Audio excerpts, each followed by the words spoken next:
Thank you, Premier. Chairperson of the African National Congress in this province, Comrade Paul Mashatile, leaders of the governing party who are here, MECs, mayors of our various metros in this province, business leaders, community leaders, labor leaders. I especially want to welcome Secretary General of Chama cha Mapinduzi, my colleague, Comrade Kinana from Tanzania, as you have heard. I invited him to come and not to listen to me as such, but to be just in our presence and to see what one of our key provinces is doing in making efforts to grow the economy. He's here to have consultations with me. We work together in relation to many things, but more especially in relation to South Sudan. He was and continues to be involved in the peace process in South Sudan between the ANC and Chama cha Mapinduzi, the ruling party of Tanzania, and the SPLM in South Sudan. We are involved in trying to stabilize and unite the SPLM in South Sudan. He led the process to have the Arusha Declaration signed, which really consolidated the peace process in South Sudan, in that we needed to unite the various factions of the party before peace could be consolidated at broad country level. So that is why he's here, and let us thank him for the work that he continues to do for progress in Africa.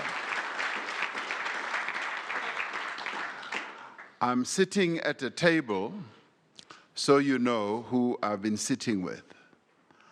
I've been sitting at a table where the Premier is, where the MEC for Human Settlements, Paul Mashatile, chairperson of the ANC here, where our mayors are, the mayors of the 3 metros, and our 2 other MECs, MEC Krisi and Maile. I'm sitting there like a fly on the wall, and I'm listening to the conversation. Now, these are comrades in the ANC, together with me, and sometimes when one thinks that when they get together, all they'll ever talk about is politics or the list process. Now, I thought I was at the wrong table, because what I heard them talk about, and I was just very quiet, they are talking about how can we drive the economy of Tshwane, Ekurhuleni, and Gauteng, and Johannesburg. What can we do for this corridor? How can we drive this sector of the economy to create more and more jobs? It was like I'm sitting in a board meeting of some company. And this is the level of commitment that you are getting in relation to the leadership of this province. Give them a round of applause.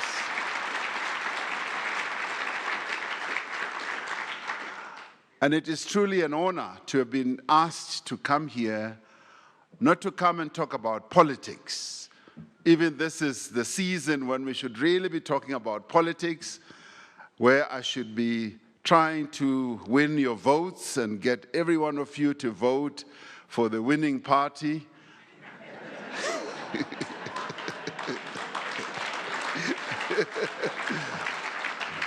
That's what I should be doing. I've been programmed to do just that.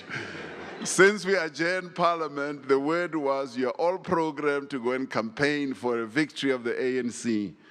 But now the Premier has messed it up for me today, because he said, DP, come here and talk about the economy. So it's a real pleasure to have heard them talk about the economy and to be here also to talk about this economy of this province and this nation in terms of how we can grow our economy. This initiative of this Indaba, as the Premier briefed me, I found it quite attractive because it is an initiative that places inclusive economic growth at the center of the efforts that we all should get involved in building a better society. And it is about building enduring partnerships as well between government, business, and labor, as well as our various communities for long-term job creation. It is, in my view, if I talk politics for a while, it is about fulfilling and realizing the goals of the Freedom Charter, which our forebears adopted in this very province in 1955. The Freedom Charter, for us in the ruling party, remains the lodestar and the guide for a life that is free of discrimination, free of deprivation and want. Amongst the most profound statements that came out of the Freedom Charter from the Congress of the People is that South Africa belongs to all who live in it. This statement was a declaration that all South Africans have a right, in a way, an inalienable right to an equal share of the country's natural resources. They must share in the ownership, the control, and the management of the means of production of our economy. They must all have a fair share of the national income of our public resources. And as the Freedom Charter proclaims, the national wealth of our country, which is really the heritage of all South Africans, shall be restored to the people. That, for me, is the starting point when I talk about the economy. This Indaba, therefore, seeks to advance this objective by unlocking this province's potential for inclusive growth. The Gauteng provincial government has recognized that this can only be achieved, can only be realized if there is partnership and collaboration through a shared vision and a common program for growth. I therefore applaud the Gauteng government for coming up with this initiative, but for also clasping to it the notion of collaboration and partnership. By involving all stakeholders, by bringing such energy and rigor to this task, the province is forging what I would call a new economic path for this province. This Indaba, ladies and gentlemen, aims to give effect to the National Development Plan, and in doing so, it recognizes that the NDP is a plan for the nation and not just for the government, and least of all, for the ruling party. It reflects our shared aspirations as the people of this country and provides a course of action that we can all pursue collectively and together. The NDP identifies the creation of employment as the most important instrument for tackling poverty and inequality in our country. To achieve this, we need faster and much more inclusive growth. We need an economy that serves the interests and meets the needs of our people, and move beyond achieving growth that does not serve the interests of the people. Investment in infrastructure is key to all this.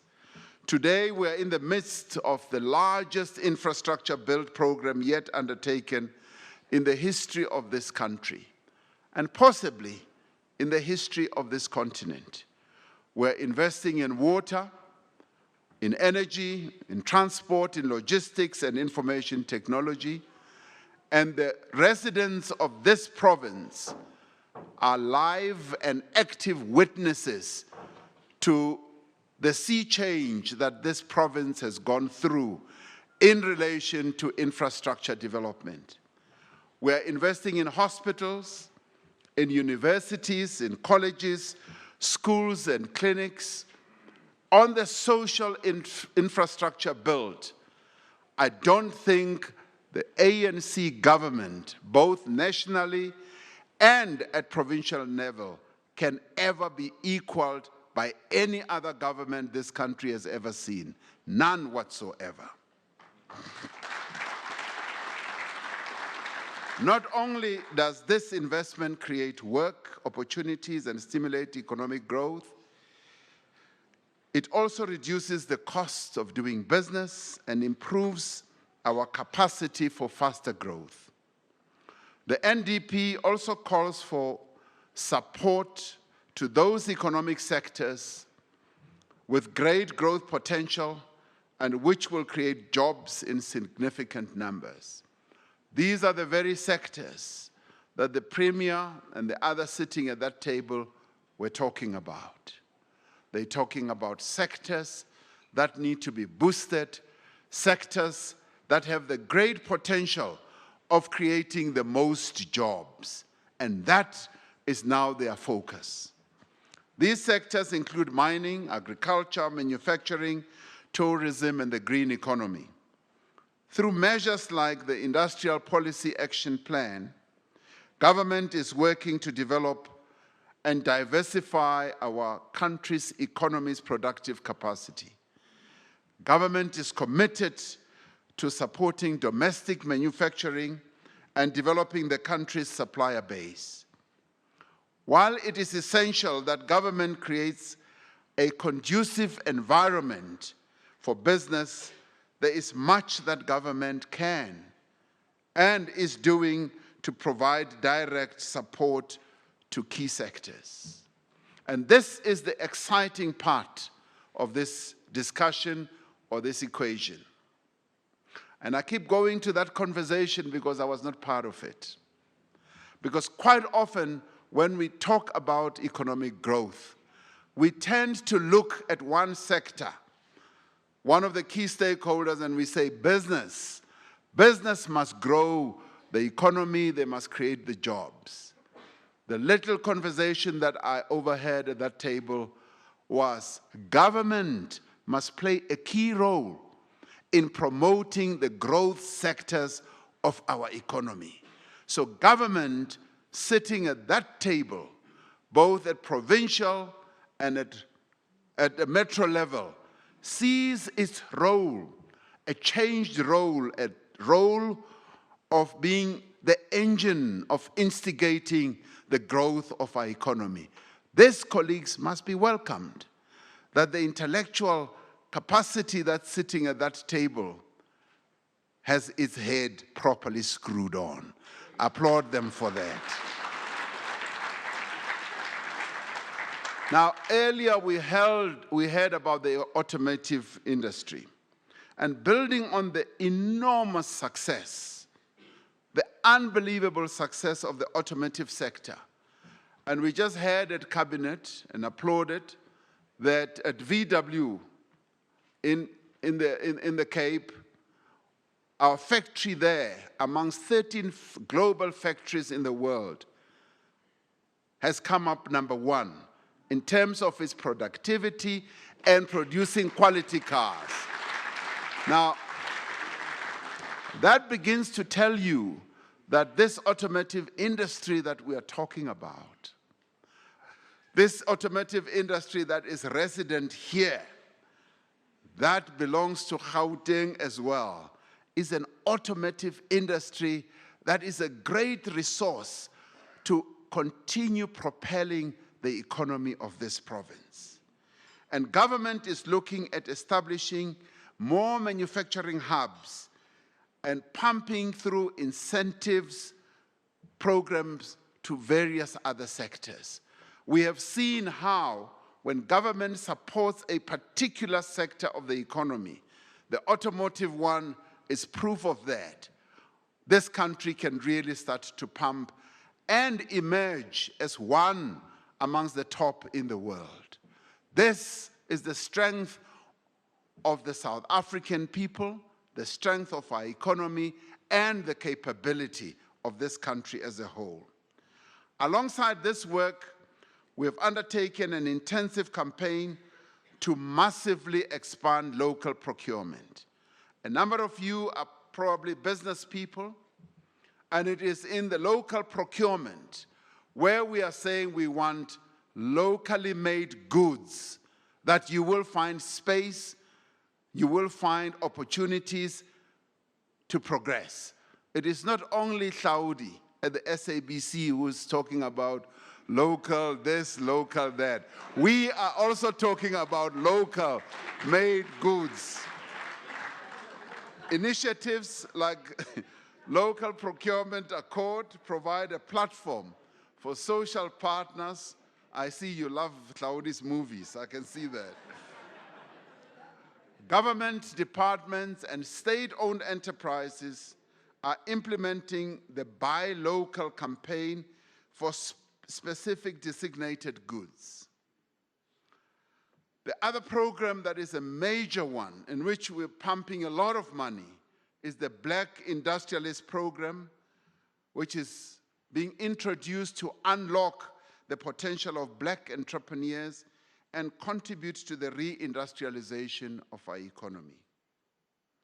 We have significantly expanded our focus also on small and medium enterprises. We are working to improve financial and other support to broaden access to market opportunities and to remove the regulatory obstacle to their growth and sustainability. Now, I was in Kigali recently and marveled at the way in which the people of Kigali were telling us at the World Economic Forum that in Rwanda, they now have removed all the obstacles and they can now form companies within a matter of hours. The president of Rwanda received somebody from London, and this person said, "Mr. President, I hear you have made such great progress because now companies can be formed in Rwanda in 4 hours." And he said, "Who told you that?" And he said, "No, somebody told." He says, "No, he was wrong. We form companies in 3 hours." So when I came back, I told Minister Rob Davis, I said, in Rwanda, they form companies in 3 hours. We should also do the same. He says, "DP, when everything is in place, we form companies in 30 minutes. So we are removing all the obstacles. I was mesmerized and hypnotized by President Kagame because he was telling me all this. But our Minister of Trade and Industry said, no, we can do better than that. We do it in 30 minutes. And central to the economic future of our country is the development of the skills of our people. Ensuring access to quality education is therefore the most significant, effective and enduring investment that we can ever make. This is particularly important in a country with such a young population. Our youth are our greatest asset and resource. And our young people are hungry for education. We have seen what has been happening during the course of the past few months. It is only through effective education and skills that we can unlock the potential of our nation. We meet here, colleagues, under very difficult economic circumstances. As we work to overcome the dreadful legacy of colonialism and apartheid, we must confront the immediate challenges that have weakened global demand, that have lowered commodity prices, and the impact these have had on our economy. Now, these are external factors, but we have our own internal factors which we need to deal with. We must contend with a number of challenges that we face. And the extent of these economic challenges is underscored by the announcement this morning that our economy contracted by 1.2% in the first quarter, as was announced by our Statistician General, Tate Padile Hotla, who's sitting here. I wish he had glasses that could have seen those numbers differently, but he was reporting reality. This highlights the singular importance of decisive action that we need to take to strengthen our economy, to stimulate growth and to increase employment. In support of the 9-point plan, which was announced by President Zuma, we have had to have business, labor, and government working together like what this Indaba is intended to do. And colleagues, it was through working together that we were able to convince the rating agencies not to dump this country into junk status. It was through working together as Minister of Finance and business leaders and labor leaders, for the very first time in the history of this country, went on a journey together to go and see rating agencies and investors. And as it has turned out extremely positively for us, even Fitch, just a few hours ago, announced that they are not going to dump us into junk status. They are going to retain us where we are, but they're also going to say we are stable, because we are stable, and we need to act like that. And it is through working together to address the challenges that we face. The 9-point plan, when it was announced, a number of people thought this is just one of those plans. But it was a most meaningful plan, because out of that 9-point plan, the government demonstrated that when faced with tough economic challenges and choices, we are able to live up to that challenge and to address the difficult issues that need to be addressed. We had an electricity challenge. Our electricity was getting a number of factories to stand still or to shut down, and we have solved that. And through focused attention, we were able to address the problems at Eskom.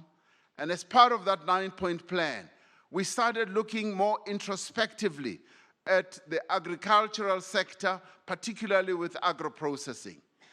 We started focusing more on beneficiation. But the most important part for me was how we were able to start focusing on a sector of our economy which we had not been focusing on, the ocean economy. It was when we held the Phakisa process on the ocean economy that we started unlocking hidden opportunities. And today, we are now going to be increasing our aquaculture, fish development and production. We're now building boats and tugboats that are being exported elsewhere in the world. We are now focusing on more and more investments on the oceans economy, up to 70 billion rand of possible investments are now going to be possible in the oceans economy, and the jobs that are going to be created run into their tens and tens of thousands. And that came about because we decided to focus on specific areas. And this takes me to the conversation that I overheard at that table. At that table, they were talking about focusing on certain sectors. So don't be surprised when those leaders, those mayors, those MECs, that premier come up with areas of focus, because focusing on certain sectors to unlock the energy and the investment that we can have in those sectors is clearly the way to go. The oceans economy has proven that for us. We have demonstrated common purpose and a shared sense of urgency. We have it in us as a nation, as a people, as business leaders, as labor leaders, as government leaders. We have it in us to build consensus, to find solutions, and ultimately to prevail. This is what we have. And colleagues, this is our DNA. A DNA that we were just talking loosely about. But when the hour, a crunch hour came, and we had to face the rating agencies, it kicked into gear. And today it has produced this result. We are not in junk status because of the consensus that we built. And it is for that reason that I would say the way to build our economy here in Gauteng is to do what the theme of this conference is saying. To be able to sit down and talk about what needs to be done to create jobs, what needs to be done to build businesses, to strengthen businesses, and also to streamline government processes. Gauteng as a province has a clear economic development plan with a gross domestic product that's valued at 1.3 trillion.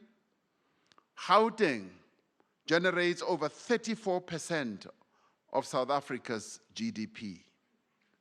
This province is not Mickey Mouse. It's a serious province. It generates 34% of our GDP. Now, with that, we've all got to reposition ourselves and say we belong to a province that generates so much wealth for this country. Let us look at what the NDP says. Let us look at what the 9-point plan says. And let us look at the plan that the province has. And how can we position ourselves to be key players and to make a contribution, and of course, for business people to make a profit. Gauteng plays a key role in the South African economy in every major sector except for agriculture, mining, and quarrying. This province is excellently positioned in that 40% of South Africa's manufacturing is done here, and nearly a third of the electricity and gas and water output is consumed here. It accounts for a number of wonderful outputs in terms of construction, finance. 43% of finance activity is in this province, despite Western Cape having all those big insurance companies. It is here where money is generated and then exported to Western Cape for saving there. So you generate the money and have it in your head. Real estate is also important here. And the Gauteng economy, whilst it is dominated by the tertiary sector, it is still a key sector for the productive sector of our economy. And your plan as Gauteng clearly draws on the resources and the capabilities that reside in this province. It seeks advantage in Gauteng's location. This is the best located province. It has a strength in its population, its heritage, and its history. Significantly, Gauteng's plan identifies these sectors which have the greatest potential to drive growth and employment creation. Backed by rigorous research and clear evidence, the province has chosen to privilege manufacturing services. When I first saw this word privilege, I thought it means bless. To privilege to privilege agro-processing, mineral beneficiation, and other creative industries. This province also recognizes that a thriving integrated economy requires a cooperative, mutually beneficial relationship between big and small business. Small business is a key driver of growth and job creation. It is a potential instrument for reducing inequality and increasing economic inclusion. Gauteng has become the center of the revitalization of the township economy. And it is in this province that the notion of the township economy was first mooted, and it has gained traction. And I know that the colleagues are even thinking and dreaming of a township stock exchange. I was particularly pleased, Premier, when I read MEC Barbara Creese's budget, because in her 2016 budget speech, she announced funding to upgrade 9 centers in Gauteng's townships into proper industrial parks and business hubs. Those include Orlando, Salisville, Residencia, Gauteng, Hammanskraal, Mabopane, Ennerdale, Alexandra, and Gauteng. Whoever thought that our townships would become an area of focus by the government? Whoever thought that would happen? Now, it is happening here in Gauteng. And the focus that this Gauteng government is giving to driving the growth of the township economy can be seen in the commitment that the government of this province is having. And MEC Creasy said that she heard the cry from small business during the Ntirisano program, which was launched by the Premier for financial and non-financial support to boost township economy. Through this initiative, the Gauteng government has proven that it does respond to the needs of the people, because it is those people who are in Soweto, it is those people who are in Ekurhuleni, those people who are in Mabopane, who are in Atteridgeville, that we need to be responding to, because they are the people who count and really matter.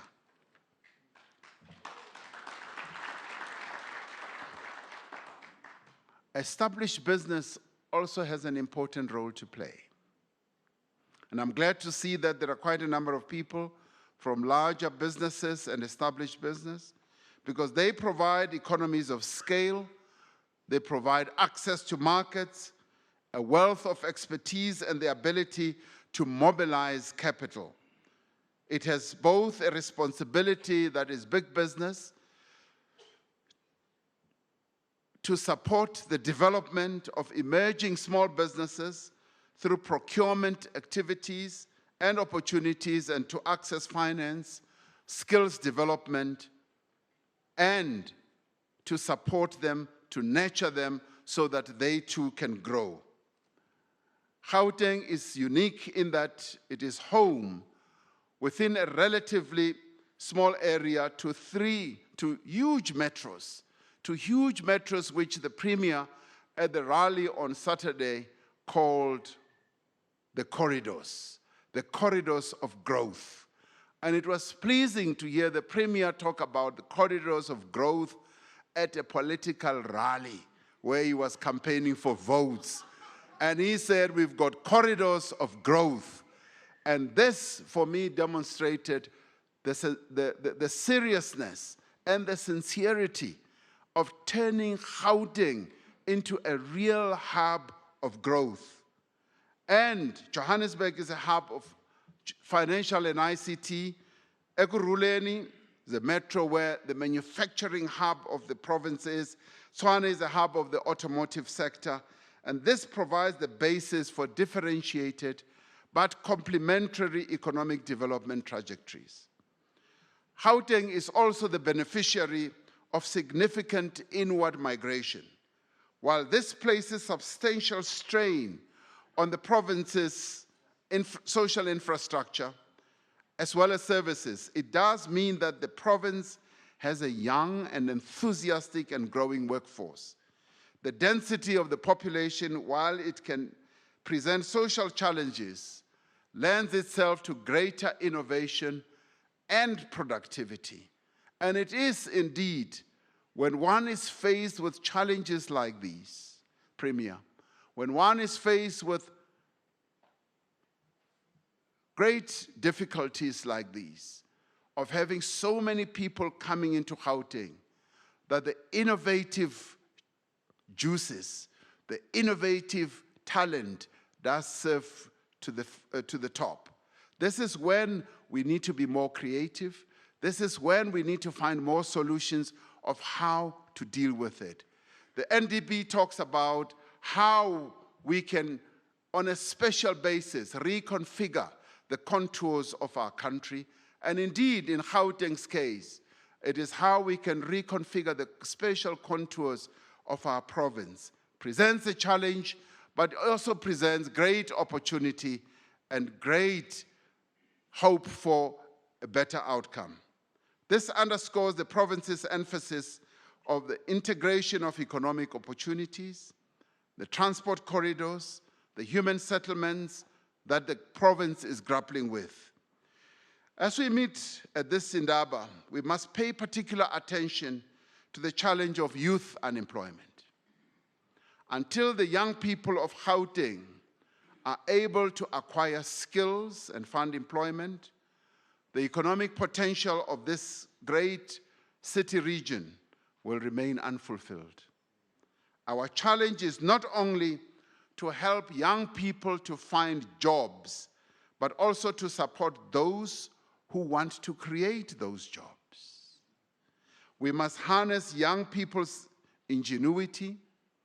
We must harness young people's energy, their courage, their impatience, and appetite for progressive change. We must recognize young people as dynamic agents of change who are capable of finding diverse, innovative, and creative solutions to problems. We must encourage innovation and entrepreneurship. And we must trust young people. Give them the resources. Give them the opportunities. Give them the space. And if we do that, and yes, give them money. Give them money as well. And it is when we do that, that you will see the creativity that comes out of there. That we will see what they will do with the opportunities that we give them, the money that we give them, and everything else that we create for them to create a better future for themselves. We must build an economy in which all may meaningfully participate. We must build an economy that brings relief, that also brings hope and sustenance. It is the people who are in our townships that we must give hope to. And in this room is the brain's trust, I would say, of this province to do precisely that. Everyone sitting here is part of that brain's trust, who can unlock their thinking capabilities and come up with a whole range of solutions that can help grow our economy. We must build an economy that restores the wealth of this province and this country to its people. Premier, I want to leave you with just one thought. It is common knowledge that governments play a determinant role in the generation of economic growth because the state is often the only entity that can provide stimulus to economic growth through a variety of instruments. And historically, this is what has often happened. Whenever economies are facing great challenges, everyone looks to the government.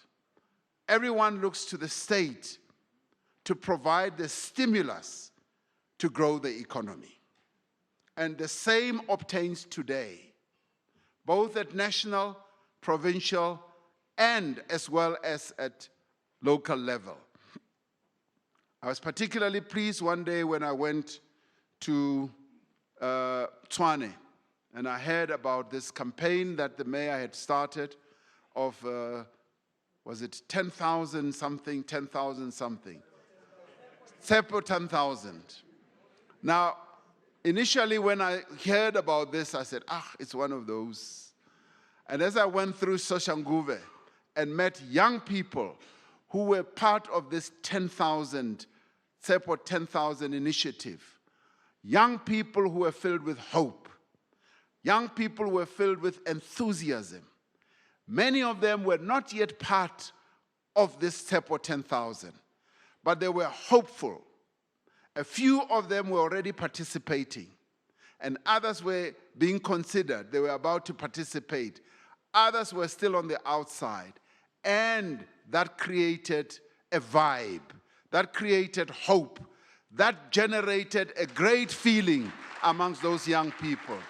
And this is precisely what is needed. And this is what I had at that table. I come back to that table. This is precisely what is needed. It is the government that should create that stimulus. But having created it, it is the private sector that must then follow suit. It must follow suit because it is when it follows suit that we begin to have that economic growth that we want. Gauteng has a number of interesting opportunities and possibilities. It is the manufacturing hub of the country.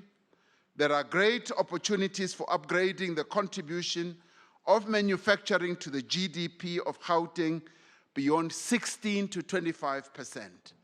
The Statistician General, as he gives his statistics, often poses a question. He says, we have achieved so much. We've done so much to improve the lives of our people. And he says, we have a huge burden. Where is this going to be sustainable? Are we going to have the resources? This is what he was saying last week. The resources to sustain it, to make it grow. Where are the resources going to come from? And I want to hasten to say, they are going to come from this province. It is this province that is going to create those resources. And it is through this one sector, the manufacturing sector, where we can create those resources. Manufacturing is practically the only sector with the capability or capacity to coherently lead sustainable economic recovery that can result in the creation of jobs on a meaningful scale. This is the one chance that we have. There is considerable evidence that manufacturing production almost never really expands unless there is strong government support. And my call to the provincial government is that focus on the manufacturing sector. Ensure that there is that growth that goes forward. And indeed, do not let up any focus on other sectors. I am glad to note that the Gauteng government is determined not only to support business, but also to have a close partnership with business so as to engender economic growth and create jobs, especially for young people. This is the Premier's focus. It is through supporting manufacturing that we will be able to crowd in the private sector, to invest, and to create mutually beneficial opportunities for small and medium enterprises. We often say we want the private sector to come in and invest. The private sector often waits to see the extent of government's commitment to a particular sector. And here in Gauteng, you have much more than government commitment. They are mad about being committed to grow this economy.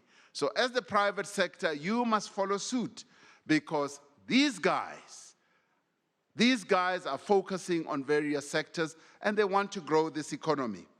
This calls for boldness, and they are bold. The type of boldness for which the Gauteng government has very clearly demonstrated that it has an appetite for. They are bold, they are determined, and they want this economy to grow. I have no doubt that the deliberations of this Indaba and the actions that will necessarily follow from here will once again confirm that Gauteng is not only the economic hub of the country, but it is indeed at the center of everything that happens in South Africa.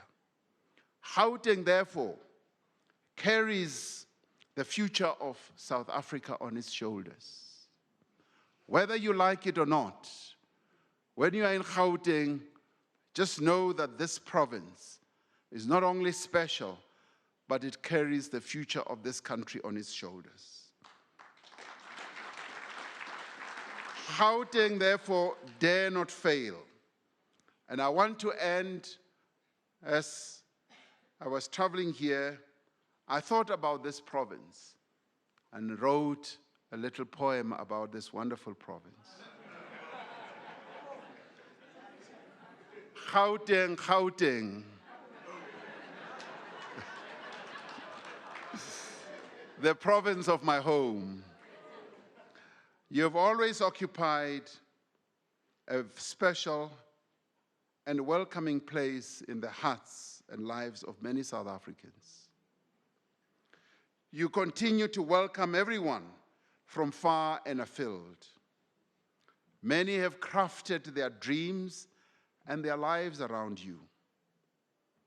You are the smallest of provinces, and yet you have the biggest embrace.